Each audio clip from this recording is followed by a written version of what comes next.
तो सचिवालय में आज सीबीआई का घुसना जैसे राजनीतिक भूचाल का आगाज होगा। जी हां, क्योंकि आज उसके बाद से अरविंद केजरीवाल ने सीबीआई के रेड्स को राजनीतिक रंग दे दिया और ये रेड्स हुई थी प्रधान सचिव राजेंद्र कुमार के दफ्तर पर। बीजेपी कहती है कि भ्रष्टाचार पर आपने दोहरे मापदंड अपना लिए हैं। आप तो कहते थे सीएम पीएम सब आए दायरे में, आज रेड हुआ तो आप लोग इतना बवाल कर रहे हैं। इधर अरविंद केजरीवाल और उनकी पार्टी के लोगों का कहना है कि यह सरकार जानबूझकर मुझे टारगेट कर रही है और इसी के साथ मनोरोगी से लेकर कायर तक कह दिया देश के प्रधान। इसी पर बातचीत करने के लिए विजेंद्र गुप्ता जी हमारे साथ, बीजेपी के विधायक और विपक्ष के नेता एक तरह से कह लीजिए, हमारे साथ जुड़ गए हैं और दूसरी तरफ राघव चड्ढा हमारे साथ आम आदमी पार्टी के प्रवक्ता जुड़ गए हैं। सबसे पहले मैं राघव चड्ढा आपके पास आना चाहती हूँ। प्रधान सचिव पर करप्शन का मामला, सीबीआई उन पर रेड करती है। आप लोग कैसे कह रहे हैं कि इससे देश में इमरजेंसी आ गई और इससे मनोरोगी हो गया इस देश का प्रधानमंत्री, कायर हो गया वो? क्या ये करने के लिए आप लोग दफ्तर में बैठे थे कि आपको लग रहा था कि सीबीआई की कोई रेड किसी भ्रष्ट अधिकारी पर अगर कभी होती है तो हम इसको मुख्यमंत्री से जोड़ेंगे, उसकी गरिमा से जोड़ेंगे? और आप लोग एक वक्त पर कहते थे कि जन लोकपाल में प्रधानमंत्री को लाइए, मुख्यमंत्री को लाइए, फिर मुख्यमंत्री के दफ्तर पर एक रेड, इमरजेंसी कैसे हो गया? समझाइए। देखिए मैं पहले आपको कुछ तथ्य बता देता हूं, फिर अपना आर्ग्यूमेंट दूंगा। 2002-2004 का कोई कथाकथित तौर पे कोई भ्रष्टाचार का केस एक अफसर के खिलाफ है, वो भी एक प्राइवेट कंप्लेनेंट जाकर एक कंप्लेंट सीबीआई को सौंप देता है। उस कंप्लेंट के अंदर शीला दीक्षित जी का नाम है, उस कंप्लेंट के अंदर उस समय के तत्कालीन ट्रांसपोर्ट मिनिस्टर, एजुकेशन मिनिस्टर का नाम है, लेफ्टिनेंट गवर्नर नजीब जंग का नाम है। किसी अधिकारी पे, किसी और पूर्व मंत्री पे कोई रेड नहीं होती है, राजेंद्र कुमार जी के दफ्तर पर रेड हो जाती है। आप वरिष्ठ पत्रकार हैं, आप जानती हैं कि सरकार के अंदर फाइलें कैसे मूव करती हैं। यदि कोई भी फाइल या किसी को किसी प्रकार का बेनिफिट देने की बात कर रहे हैं तो फाइल के अंदर अंडर सेक्रेटरी साइन करते हैं, डिप्टी सेक्रेटरी साइन करते हैं, स्पेशल सेक्रेटरी साइन करते हैं, सेक्रेटरी साइन करते हैं, मंत्री साइन करते हैं। किसी के ऊपर कोई रेड नहीं की जाती है, केवल एक व्यक्ति पे रेड करी जाती है। और दूसरी चीज, रेड कहां करी जाती है? रेड करी जाती है राजेंद्र कुमार जी के दफ्तर पर, मुख्यमंत्री के दफ्तर पर, और मुख्यमंत्री की फाइलों को एग्जामिन करा जाता है, सर्च करा जाता है, सीज करा जाता है। यह जो कथाकथित तौर पे जो भ्रष्टाचार का मुद्दा बताया जा रहा है, यह पर्टेन करता है एजुकेशन डिपार्टमेंट यानी कि शिक्षा विभाग का। शिक्षा विभाग पे कोई रेड नहीं होती, ट्रांसपोर्ट डिपार्टमेंट पे कोई रेड नहीं होती, आईटी डिपार्टमेंट पे कोई रेड नहीं होती। यह तथ्य मैं आपके सामने रखना चाह रहा था। अब मैं आपको बताता हूं यह हो क्यों रहा है। आज जैसा कि मुख्यमंत्री जी ने आप सबको बताया, एक डीडीसीए नामक एक संस्था है जो क्रिकेट बॉडी चलाती है दिल्ली में, उसके अध्यक्ष कई सालों से अरुण जेटली जी रहे हैं, कई भ्रष्टाचार के आरोप लगे हैं, वो आरोप आपने भी देखे हैं। आज उस पे इंक्वायरी होती है, उसकी फाइल अगर मुख्यमंत्री के ऑफिस में आती है तो सीबीआई रेड डालकर उनकी सीएम की फाइल की एग्जामिनेशन करी जाती है। आज तक कैसा आजाद भारत के देश में ऐसा देखा गया कि किसी लोकतांत्रिक ढंग से चुने हुए मुख्यमंत्री के दफ्तर पर सीबीआई की रेड हो जाए? ये तो कभी देखा ही नहीं गया। ये तो अघोषित आपातकाल नहीं कहेंगे तो इसको क्या कहेंगे? और वो हमें राजनीतिक रूप से नहीं लड़ सकते तो इस प्रकार के हथकंडे अपना रहे हैं। चड्ढा जी एक सेकंड, मेरा सवाल ही नहीं सुना मुझे लगता है। आप लोग ऑटो मोड में जवाब देने लगते हैं। मैंने आपसे ये सवाल किया कि आप कहते थे इस देश को रामलीला मैदान में खड़े होकर कि जन लोकपाल हो, देश का प्रधानमंत्री, मुख्यमंत्री सब उसके दायरे में आए। फिर मुख्यमंत्री के दफ्तर पर रेड को आप इतना बड़ा मुद्दा कैसे बना रहे हैं? क्यों नहीं रेड हो? अगर किसी अधिकारी जो कि उसी फ्लोर पर बैठा हो, एक सेकंड, नहीं चड्ढा साहब, उसी फ्लोर पर उसका दफ्तर है, उसके दफ्तर पर रेड होता है, उसके घर पर रेड होता है, तो आप इतना हो हल्ला कर रहे हैं जैसे मुख्यमंत्री ना हुआ भगवान हो गया। जवाब दे देते हैं, छोटा सा जवाब दे देता हूं। देखिए, जहां तक भ्रष्टाचार का आपने सवाल उठाया अंजना जी, आप ये खुद जानती हैं, जब भ्रष्टाचार का मुद्दा सामने आया है हमारी सरकार ने काम करा। बीजेपी कांग्रेस से किसी मीडिया चैनल ने नहीं हमें कागज दिए थे, हमारे पास खुद कागज आए हमारे मंत्री के कि कुछ एक भ्रष्टाचार की एक्ट उन्होंने करी है, हमने उनको तुरंत बर्खास्त करा, फाइल सौंपी सेंट्रल एजेंसी को इन्वेस्टिगेशन के लिए। और सीनियर आप साहब फिर मेरे सवाल से भाग रहे हैं। सरकार नहीं आ रहा हूं, मैं जवाब दे रहा हूं, मैं ये कह रहा हूं, मेरे सवाल पर आइए। आप सुन तो लीजिए, राघव चड्ढा जी, आप पूछिए कि व्यापम में क्यों नहीं रेड्स हो रही हैं? ये जो आप पूछिए। नहीं, मैं उसमें जा ही नहीं रहा। आप पूछिए कि व्यापम में रेड्स क्यों नहीं हो रहे हैं? आप हमारी जो आपके आरोप है वो बताइए, लेकिन ये आप कैसे साबित करेंगे कि मुख्यमंत्री भ्रष्टाचार के दायरे से ऊपर हो गया, देश में आम आदमी से ऊपर हो गया? पहले कहिए कि वाक्य पूरा करने दीजिए, एक वाक्य पूरा। आपको मेरे सवाल मैं वही कह रहा हूं, अगर कोई भ्रष्टाचार का मुद्दा है, भ्रष्टाचार का मुद्दा मुख्यमंत्री पे थोड़ी है। आज अरुण जेटली जी ने राज्यसभा में क्या कहा कि भ्रष्टाचार का मुद्दा केजरीवाल सरकार का है ही नहीं, केजरीवाल जी का है ही नहीं। तो केजरीवाल जी के दफ्तर पे कैसे रेड हो रही है? आप केजरीवाल जी की फाइलें कैसे छानबीन कर सकते हैं? मेरे को 1947 से लेकर आर्किटेक्चर बता दीजिए, आर्किटेक्चर बता देते अपने। अब यदि एक सेकंड आर्किटेक्चर मैं बता, नहीं आप बताइए ना, थर्ड फ्लोर पे है या नहीं दोनों का दफ्तर? यदि आपको भ्रष्टाचार थर्ड फ्लोर पर दोनों का दफ्तर है या नहीं? डिपार्टमेंट में रेड नहीं करेंगे। थर्ड फ्लोर पर दोनों का दफ्तर है या नहीं? रेड करेंगे कि नहीं करेंगे? थर्ड फ्लोर पर दोनों का दफ्तर है या नहीं? मुख्यमंत्री और प्रधान सचिव और अधिकारियों पे रेड करेंगे कि नहीं करेंगे? और अधिकारियों पे रेड करेंगे कि नहीं करेंगे? एक अधिकारी पे रेड करेंगे पूरी सरकार में, एक भ्रष्टाचार के मुद्दे पे केवल एक अधिकारी पे, उस समय के मंत्री पे रेड नहीं होगी। ठीक है, विजेंद्र गुप्ता जी के पास नाम है कंप्लेंट में, उन पे रेड नहीं होगी। Deputy secretary, under secretary, special secretary पे रेड नहीं होगी। क्या सवाल पूछ रही हैं आप? क्या मैं आपसे ये पूछ रही हूँ कि उसी फ्लोर पर है, तो आप कैसे ये साबित कर सकते हैं कि सीबीआई ने इनके दफ्तर में ही जाकर सारी फाइल्स रेड की हैं? आप ये साबित कीजिए, सिर्फ बोल देने से नहीं होगा ना, क्योंकि सीबीआई की तरफ से सामने आकर सीबीआई ने सामने से आकर अपने प्रवक्ता के जरिए कह दिया है कि आप प्रोपेगेंडा कर रहे हैं और हम लोग मुख्यमंत्री के दफ्तर के अंदर नहीं गए हैं। मैं आपके पास लौटूंगी सर, थोड़ा सा धीरज रख लीजिए क्योंकि विजेंद्र जी भी हमारे साथ। मैं लौट रही हूँ सर आपके पास, एक सेकेंड। विजेंद्र गुप्ता जी, आपकी दिलचस्पी इस अधिकारी में तभी से जागी है जब ये बन गए हैं सचिव मुख्यमंत्री अरविंद केजरीवाल के। क्या ये सच नहीं है? क्योंकि ये पुराने मामले थे, रेड करने की बात आपको अभी समझ में आ रही है, और सीबीआई व्यापम या फिर सीबीआई जो शासित राज्य है वहां पर आप लोग के कुछ नहीं करती है। कैमरा क्यों पैन कराया? देखिए, मुझे समझ नहीं आता कि कानून अपना काम कर रहा है, एक अधिकारी जिसके, और सेंट्रल ब्यूरो ऑफ इन्वेस्टिगेशन तो देश भर में भ्रष्ट अधिकारियों के खिलाफ इसी तरह रेड करती है, जांच करती है। कभी इस तरह का हो हल्ला किसी सरकार में नहीं हुआ, लेकिन ये तो पहली बार देखा जा रहा है कि एक भ्रष्ट अधिकारी के सर्च वारंट के साथ रेड होती है और मुख्यमंत्री उसके वकील बन के सामने आ जाते हैं। मुझे बड़ा हास्यप्रद लग रहा है और आश्चर्यचकित भी हूं मैं। आज शाम को ऐसा लग रहा था कि जैसे एक स्पोक्समैन आए हैं भ्रष्ट अधिकारी के, मुख्यमंत्री, और वो उनकी वकील के रूप में बता रहे हैं कि फाइल नीचे से चली थी, उसने भी साइन किए थे, इसने भी किए थे। जैसे कभी कोई एक चोर पकड़ा जाता है तो वो कहता है कि देखिए वो भी था, ये भी था, वो भी था, मैं उसका नाम बताता हूं, मैं इसका नाम बताता हूं। अरे जो भी है, कानून अपना काम कर रहा है, आपको सहयोग करके आगे आना चाहिए कि ठीक है, अगर कुछ ऐसा है। आप भ्रष्टाचार के खिलाफ लड़ने की बात कर रहे थे, पर आप तो लेन देन कर रहे हैं भ्रष्टाचारियों से। मतलब आपने उनको एक प्रोटेक्शन, सेक्रेटेरिएट में क्या हो रहा है अंजना जी, वहां पर भ्रष्ट अधिकारियों को शेल्टर दिया जा रहा है और वो गिव एंड टेक हो रहा है, लेन देन, कि तेरे भ्रष्टाचार को मैं छुपाऊंगा, मेरे भ्रष्टाचार को तुम छुपाना।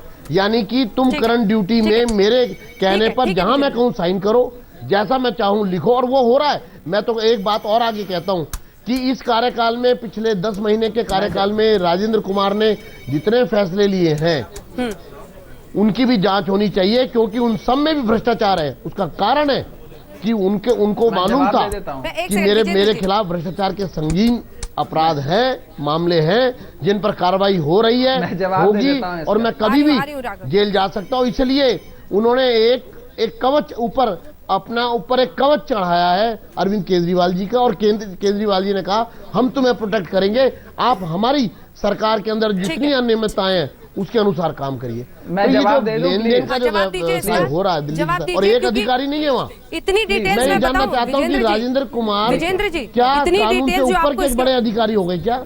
जितनी डिटेल्स आपको इस केस के बारे में है ना, जी मैं जवाब दे देता हूं। बीजेपी के जितने भी नेता यही हम कह रहे हैं, इतनी जानकारी आपको व्यापम जैसे घोटालों के बारे में नहीं होगी। डिटेल, अरे सर एक सेकंड, बिल्कुल आपको व्यापम जैसे घोटाले जो बीजेपी शासित राज्यों में हुए हैं उसमें आप लोग सब गहरी नींद में सोते हैं, सीबीआई भी जितनी, बिल्कुल उन सब में सीबीआई गहरी नींद में सोती है। किसी मुख्यमंत्री ने, लेकिन दिल्ली जैसे राज्य में जहां आपकी राजनीतिक लड़ाई है वहां पर सीबीआई एक्टिव है। किसी मुख्यमंत्री ने इस तरह से उसकी वकालत की हो, इतनी डिटेल में वकालत की हो, आज तक नहीं हुआ। जल्दी से इसका जवाब दीजिए राघव जी। मैंने तो आज तक नहीं देखा। ठीक है राघव जी, जल्दी से जवाब दीजिए क्योंकि उसके बाद अधिकारी को मुझे कुछ दिखाना है, मुझे कुछ दर्शकों को दिखाना है। राघव जी जल्दी से जवाब। एक सेकंड विजेंद्र।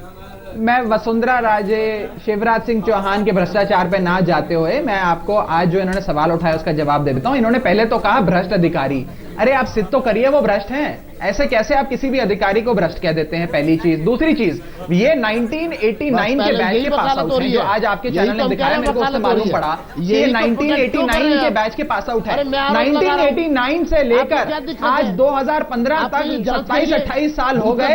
इनके 27-28 साल के पूरे कार्यकाल में जब वे अरविंद केजरीवाल जी के मुख्य सचिव बन जाते हैं, उनके ऊपर रेड और मुख्यमंत्री कार्यालय पे रेड कर दी जाती है। अरे 27-28 साल में कोई सीबीआई को उनके ऊपर केस नहीं मिला। जब मैं अरविंद केजरीवाल के मुख्य सचिव बन गए, आपको केस मिल गया। अब दूसरी बात सुन लीजिए, जितेंद्र जी शांत हो जाइए। अरे शांत हो जाइए, आपका समय खत्म हो गया और आपकी राजनीति भी समाप्त होने वाली है। अब हमारी बात सुनिए। महीने में 10 मुझे एक चीज का और आप जवाब दीजिए। आज तक मुझे यह बताइए, सीबीआई ने सीबीआई का जब से गठन हुआ, कब ऐसे व्यक्ति एक प्राइवेट कंप्लेनेंट पर कुछ हफ्तों में ही कंप्लेंट लेकर इस प्रकार की रेडें कंडक्ट करी।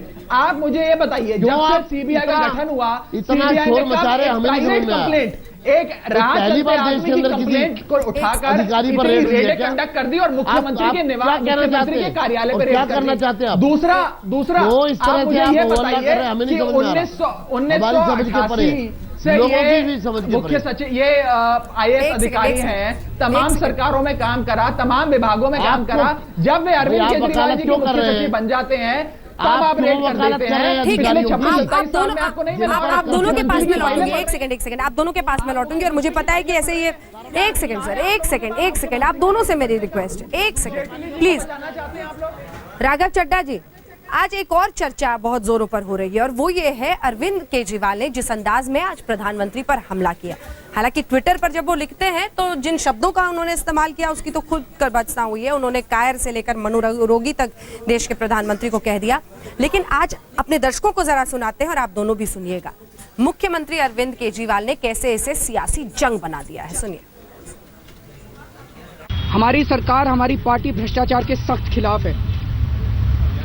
कल को अगर मेरे बेटे के खिलाफ भी सबूत मिलेंगे, मैं उसे छोड़ूंगा नहीं, सबसे पहले मैं उसको जेल भिजवाऊंगा। लेकिन जो कार्रवाई हो रही है, मुझे नहीं लगता वो उन ठेकों की जांच के लिए कार्रवाई हो रही है। 2007 की उस ठेके की फाइल कहां है? वो मुख्यमंत्री के दफ्तर में नहीं है, वो एजुकेशन डिपार्टमेंट के रिकॉर्ड रूम में है। फांसी पे टांग दो, सबको टांग दो। शीला जी के मंत्रियों के साथ आपकी क्या दोस्ती है? अगर ठेके गलत है, उनको क्यों नहीं किया?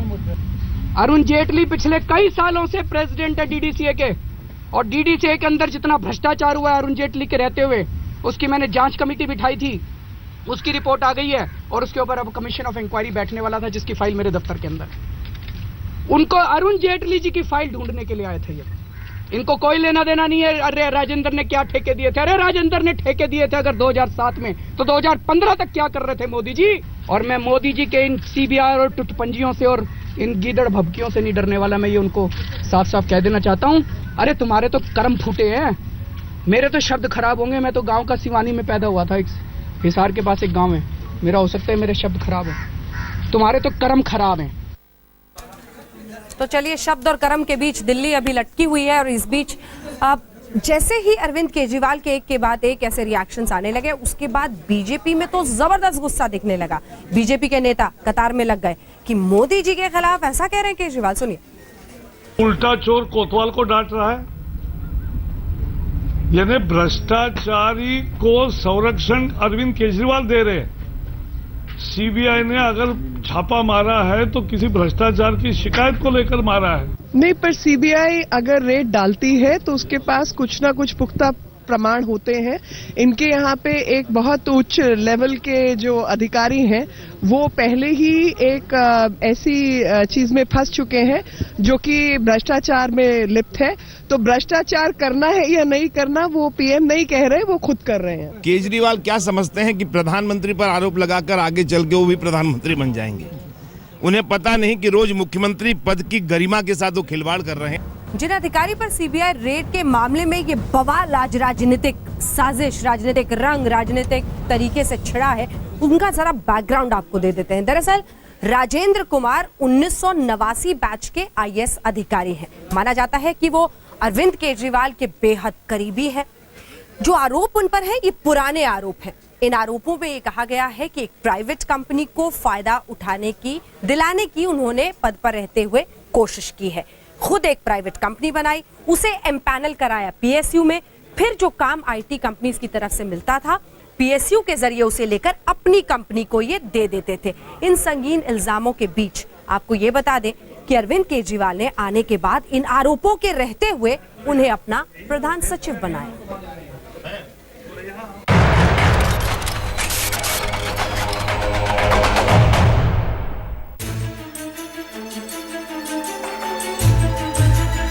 दिल्ली सचिवालय में सीबीआई की रेड पड़ी तो हंगामा मच गया।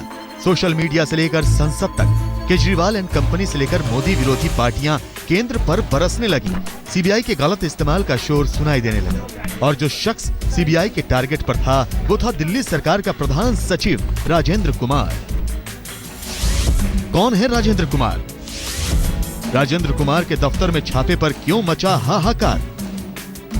हम आपको बता दें कि राजेंद्र कुमार वही शख्स हैं जिन्हें इसी साल फरवरी में केजरीवाल ने अपना प्रधान सचिव नियुक्त किया था।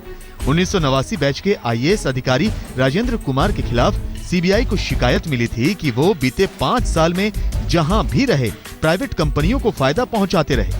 उन पर यह आरोप किसी और ने नहीं बल्कि दिल्ली डायलॉग कमीशन के पूर्व सदस्य और वरिष्ठ नौकरशाह आशीष जोशी ने लगाए थे। आशीष जोशी ने एंटी करप्शन शाखा के चीफ एमके मीणा को चिट्ठी लिखकर राजेंद्र कुमार पर भ्रष्टाचार के आरोप लगाए थे। जोशी ने एसीबी चीफ मीणा से राजेंद्र कुमार के खिलाफ जांच की मांग की थी। आरोपों के मुताबिक मई 2002 से लेकर फरवरी 2005 तक शिक्षा विभाग के डायरेक्टर और उसके बाद आईटी में आने के बाद हेल्थ विभाग में कमिश्नर रहते हुए कुमार ने कई कंपनियां बनाई। इन कंपनियों को बिना टेंडर के काम दिया जिससे सरकार को आर्थिक नुकसान पहुंचा। जोशी की शिकायत के मुताबिक राजेंद्र कुमार ने कुछ व्यक्तियों के साथ मिलकर विज एंडेवरस सिस्टम प्राइवेट लिमिटेड बनाई। 2007 में आईटी में दिल्ली सरकार के सचिव के पद पर रहते हुए अपनी इस कंपनी को पीएसयू के पैनल में शामिल कराया जो बिना टेंडर निकाले काम कर सकती थी। कि अगर एजुकेशन सेक्रेटरी रहते हुए राजेंद्र जी ने गलत ठेके दिए 2007 में तो आज सीबीआई को एजुकेशन डिपार्टमेंट पे भी तो रेड मारनी चाहिए थी। इससे पहले आईआईटी से बीटेक राजेंद्र कुमार का नाम शीला दीक्षित सरकार में हुए सीएनजी फिटनेस घोटाले में भी उछला था जिसमें दिल्ली सरकार को 100 करोड़ से ज्यादा का नुकसान उठाना पड़ा था। सीबीआई ने राजेंद्र कुमार के घर पर भी छापा मारा। इस छापेमारी में सीबीआई को 3 लाख रुपए की विदेशी करेंसी बरामद हुई तो 2,40,000 की नकदी के साथ 3 अचल संपत्तियों के कागजात भी मिले हैं। राजेंद्र कुमार अरविंद केजरीवाल के 49 दिनों के पहले कार्यकाल में भी उनके सचिव रह चुके हैं। उन्हें दूसरी बार प्रधान सचिव बनाया गया, वो भी मुख्य सचिव अनिंदो मजूमदार के ऑफिस में ताला जड़कर, उपराज्यपाल नजीब जंग की अनदेखी कर। सीबीआई के रडार पर राजेंद्र कुमार ही नहीं है बल्कि 6 लोगों के खिलाफ भी एफआईआर दर्ज की गई है। आज तक ब्यूरो।